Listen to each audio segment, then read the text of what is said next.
Breaking news చూస్తున్నాం. స్వాతంత్ర వేడుకల్లో మంత్రి ఆనం రామనారాయణ అస్వస్థకు గురయ్యారు. ఇవాళ తిరుపతి పోలీస్ పరేడ్ మైదానంలో నిర్వహించిన స్వతంత్ర వేడుకలకు మంత్రి రామనారాయణ రెడ్డి ముఖ్య అతిథిగా హాజరయ్యారు. జాతీయ పతాకాన్ని ఆవిష్కరించిన అనంతరం ప్రసంగిస్తున్న సమయంలో స్పృహ తప్పి ఒక్కసారిగా పక్కకు వాలిపోయారు. వెంటనే అప్రమత్తమైన భద్రతా సిబ్బంది మంత్రి కింద పడకుండా పట్టుకున్నారు. సకాలంలో స్పందించిన వైద్యులు మంత్రికి ప్రాథమిక చికిత్స అందించారు. బీపీ డౌన్ అయినట్లు వైద్యులు గుర్తించారు. ఆయన ఆరోగ్య పరిస్థితి నిలకడగా ఉందని వైద్యులు వెల్లడించారు. కాసేపటి తర్వాత మంత్రి ఆనం స్వతంత్ర వేడుకల్లో పాల్గొన్నారు. మంత్రి ప్రసంగాన్ని తిరుపతి జిల్లా కలెక్టర్ వెంకటేశ్వర్లు కంటిన్యూ చేశారు.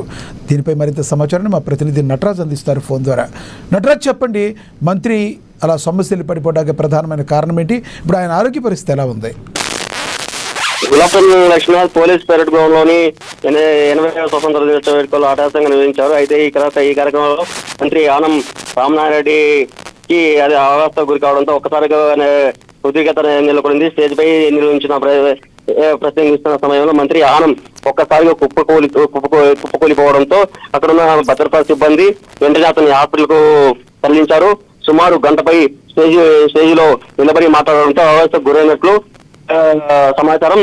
బీపీ డౌన్ కావడంతో మంత్రి ఆనం రామనారాయణ రెడ్డిని ఒక్కసారిగా హాస్పిటల్ కు తరలించారు. మంత్రికి ఒక్కసారి కుప్పకూలిపోవడంతో భద్రతా సిబ్బంది ఉనికి పడ్డారు. అయితే వెంటనే స్పందించి మంత్రిని హాస్పిటల్ తరలించారు. Laxman, thank you Nataraj. Thank you.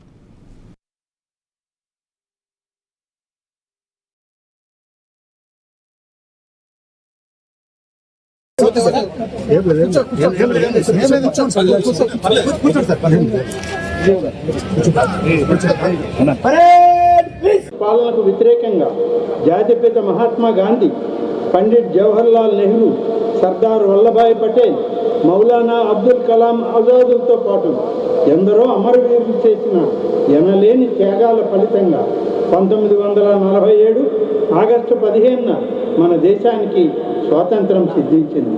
ఆ మహనీయులను స్మరిస్తూ ఘన నివాళులు అర్పిస్తున్నాను. వారి ఆశయాలను, లక్ష్యాలను స్వీకరించి దేశభక్తి స్ఫూర్తితో ప్రజాసేవకు, రాష్ట్ర ప్రగతికి మన వంతు బాధ్యతగా కృషి చేద్దాం. గౌరవ ముఖ్యమంత్రి శ్రీ నారా చంద్రబాబు నాయుడు గారి సారథ్యంలో